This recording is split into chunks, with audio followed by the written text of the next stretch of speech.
Saya kasih perbandingan begini. Ini urusan dunia dulu ya, yang para ikhwan dulu. Saya tanya, rizki itu adanya di mana? Di langit atau di bumi?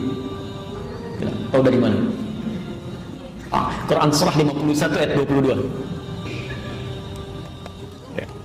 Kita usahakan dari Al-Quran ya, Al-Quran kemudian Sunnah. Kalau kita temukan dari situ, itu yang terbaik ya, sebelum mencari yang lain. Bismillah. Quran surah 51 ayat 22. Ini teori tentang rezeki ya. Kita lihat misalnya. Wa fis samaa'i rizqukum wa ma tu'adun. Ya. Kata Allah, dan di langit rezeki Anda sudah disiapkan, ditetapkan ya, dan tidak akan tertukar. Di langit rezeki kita sudah disiapkan, dituliskan, tidak akan tertukar ya. Jadi mohon maaf kalau Allah sudah kasih statement tidak akan tertukar, jadi tidak ada kerjaan mengambil rezeki orang ya. Jangan pernah mengharapkan rezeki orang lain, apalagi mengambilnya, itu tidak ada kerjaan, karena rezeki kita sudah ditetapkan ya. Ingat hukum pengambilan itu ya, ingat hukum pengambilan. Kalau ada hak orang lain diambil, maka seketika terasa menyenangkan, tapi yang diambil ini satu saat akan kembali ya, akan kembali. Jadi kalau orang ngambil rezeki orang lain cuma melelahkan diri saja, ngambil ya, kapan lagi akan dikembalikan ya, satu saat, entah besok, entah seminggu kemudian, entah sebulan kemudian, pasti akan kembali ya. Ini cuma melelahkan diri saja, ngambil sesuatu, berputar-putar, ujung-ujungnya balik lagi ya. Ini sudah, kalau sudah Allah berikan, jangan cari yang bukan milik kita. Wa ma tu'adun, dan dijanjikan kata Allah pasti diberikan. Rizki kamu sudah dituliskan di langit, dijanjikan diberikan ya. Rizkinya di langit. Kita hidup di mana? Di bumi. Di bumi. Kita hidup di bumi, rizkinya di langit. Masya Allah. Kita bertanya, ya Allah, bagaimana seperti ini? Kami hidupnya di bumi, rizkinya di langit. Gimana ngambilnya? Maka Allah turunkan sifat keadilannya ya. Diturunkan rezekinya ke bumi, disediakan untuk kita mudah mengambilnya. Quran surah kedua Al-Baqarah ayat 29. Dijawab di Quran surah kedua ayat 29.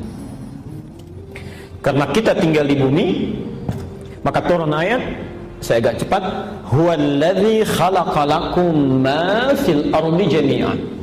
Rizki yang di langit ini kami turunkan ke bumi, maka Allah menciptakan segala hal di bumi untuk memenuhi kehidupan kita ya. Dialah Allah yang menjadikan segala hal di bumi lakum untuk kalian, apa saja ya, bisa kita dapati ya. Pelan-pelan rizkinya di langit diturunkan ke bumi. Bumi luas atau sempit? Luas, baik ya. Antum tinggalnya di Kelapa Gading, tapi rezekinya turunnya di Palembang misalnya, kan harus nyari ke sana tuh ya. Jangankan ke Palembang, kalau rezekinya turun di Sunter saja kita mesti bergerak ya.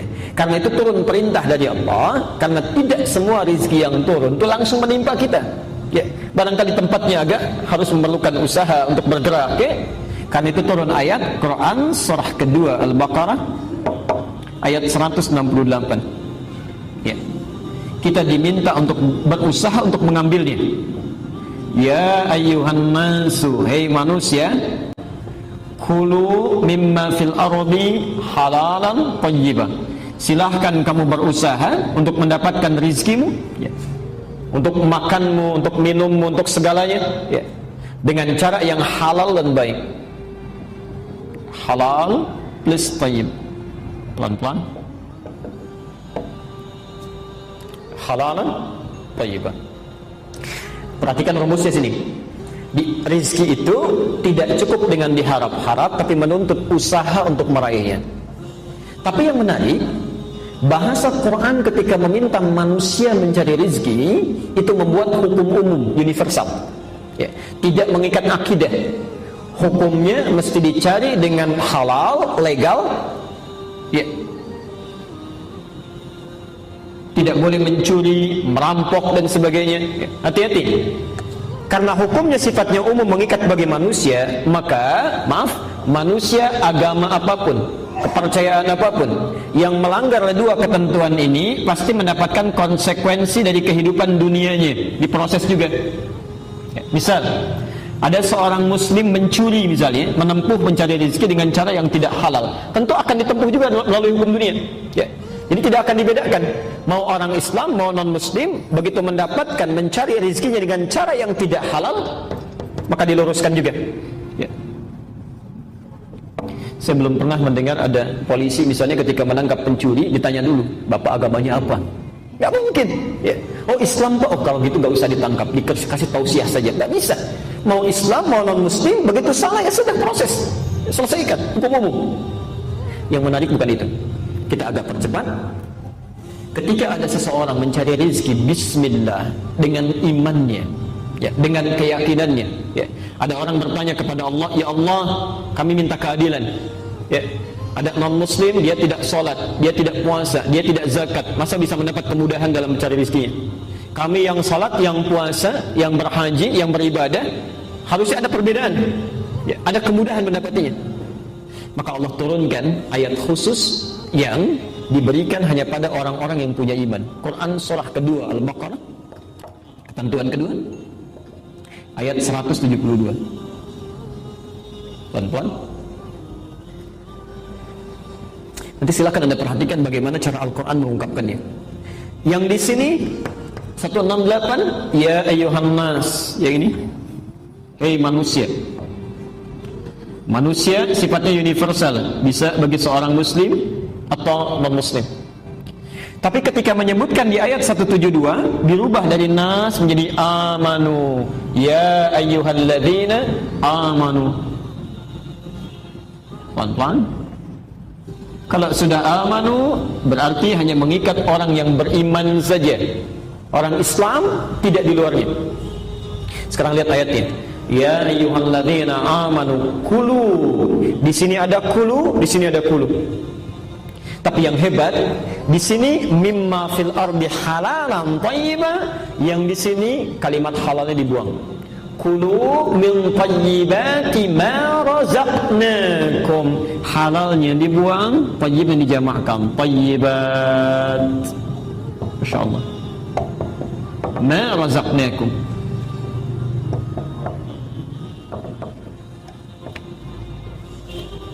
Perhatikan pelan-pelan. Yang di sini ketika Allah meminta orang-orang beriman berusaha, bekerja, beraktivitas, disebut imannya, dihilangkan halalnya. Ya ayyuhalladzina amanu kulu min thayyibati, halalnya dibuang. Kenapa ketika menyentuh orang-orang beriman, meminta dia bekerja, kalimat halalnya dibuang? Karena orang-orang beriman itu otomatis dengan imannya akan menuntun dia mencari yang halal. Jadi ketika dia mengucapkan bismillah dalam langkahnya, itu mustahil langkah bismillah itu melangkahkan ke tempat yang haram, itu mustahil, ya. Jadi ketika dia mengucapkan bismillah dalam pekerjaannya, itu imannya otomatis akan menuntun kepada yang halal. Jadi kalau ada orang merasa beriman, bahkan mengucapkan kalimat Allah dalam pekerjaannya, tapi dia mengerjakan yang haram dalam pencariannya, ada yang salah dalam imannya, ada yang keliru. Nah sekarang perhatikan, kalau ada orang-orang mengerjakan sesuatu bismillah, bismillah, bismillah, merasa diawasi Allah dengan maknanya, bukan hanya kalimat yang mengalir di lisannya, maka sifat Rahman Allah diturunkan pada dirinya saat di dunia. Rahman, maha pemilik segala keluasan dunia. Ma razaqnakum, lihat kalimatnya. Maka kami yang akan mudahkan dia mendapatkan rezeki, bukan dia yang lelah mencarinya. Ma razaqnakum, kami yang berikan, bukan kamu yang lelah untuk mencarinya, ya. Jadi kalau kita mencoba untuk meningkatkan iman kepada Allah Subhanahu wa taala, kemudian diterapkan dalam aktivitas kehidupan, makan bismillah, minum bismillah, merawat anak bismillah, bekerja bismillah, maka Allah akan berikan naungan dalam kehidupan kita yang tidak akan pernah diberikan pada orang-orang yang tidak bismillah dalam kehidupannya. Jelas ya? Baik. Apalagi kalau dibuktikan dengan amal soleh, ya. Ini bukan cuma kerjanya bismillah. Saat Anda bekerja, waktu salat Anda salat, ya. Waktu kemudian Anda baca Quran, Anda baca. Apalagi kalau misal Anda melakukan amalan yang tidak dikerjakan oleh manusia umumnya. Malam orang tidur, Anda bangun. Malam orang siang orang makan, Anda puasa, ya.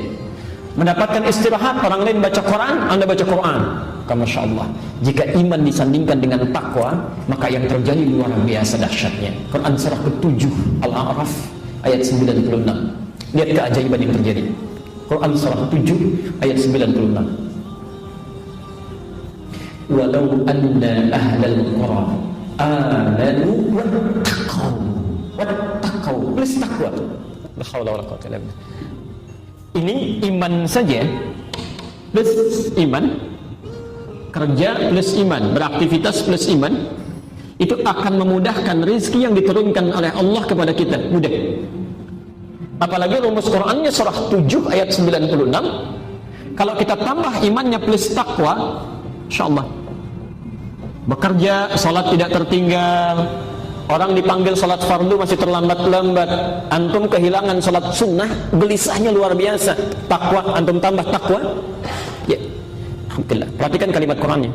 La fatahna 'alaihim barakatin minas samai wal ardh. Pasti kami bukakan pintu keberkahan rezeki baik dari langit ataupun dari bumi. Ya. Kalau sudah pintu langit dibuka, pintu bumi dibuka, sudah tidak ada kesulitan yang berarti dalam hidup. Ya. Pintu langit keberkahan, pintu bumi kemudahan. Jadi kalau sudah pintu langit dan bumi dibuka oleh Allah, di mana lagi celah kesulitan yang bisa didapati? Mustahil. Ya. Karena itu, orang yang bismillah dalam setiap aktivitasnya pasti mendapatkan rahman Allah dalam kehidupannya. Coba nanti antum sesekali, yang ikhwan terutama ya, baca sirahnya sahabat-sahabat Nabi, terutama yang kalangan pengusaha, Pak. Ya. Misal Abdurrahman bin Auf, Uthman bin Affan, dan yang lainnya. Kalau punya kitabnya An-Nawawi itu yang At-Tibyan, ya, coba dilihat yang kitab aslinya itu halaman 47 itu ya. Posisinya sebelah kiri itu paragraf ke-3 itu dari 1 sampai dengan 7. Ada kalau kitab terbitan Darul Ilmiah yang coklat itu paragraf yang kedua, bisa dilihat. Itu ibu ternyata yang diharap-harap oleh mereka dalam aktivitasnya. Itu mereka pengusaha yang sangat sukses, Pak. Ya. Di pekerjaannya luar biasa, padat, keluar masuk Madinah, tapi hebatnya, yuk, kalau anda ingin lukiskan kekayaannya, itu Abdurrahman bin Auf kapaknya saja terbuat dari emas. Kapaknya saja terbuat dari emas. Tapi yang mereka tunggu-tunggu ternyata itu bukan peningkatan dunianya, bismillahnya itu. Ya. Yang mereka tunggu kapan ketemu dengan Allah dalam sholatnya, kapan punya kesempatan baca Qur'annya, kapan punya kesempatan zikirnya. Ini mereka merasakan ketika meningkatkan takwanya kepada Allah, kemudahan itu didapatkan. Ya. Anda bisa nggak bayangkan, ada pengusaha sukses, waktunya padat luar biasa, jangankan terlambat yang fardu, ya, terlambat yang sunnah saja hatinya gelisah, ya. Masih bisa menunaikan tahajud sampai khatam Quran, bisa tidak terbayangkan itu? Ya. Kesibukan dalam kehidupannya tidak mengganggu mereka menunaikan tahajud sampai khatam Quran. Itu yang ditunggu-tunggu. Ya. Itu hubung dengan Allahnya itu.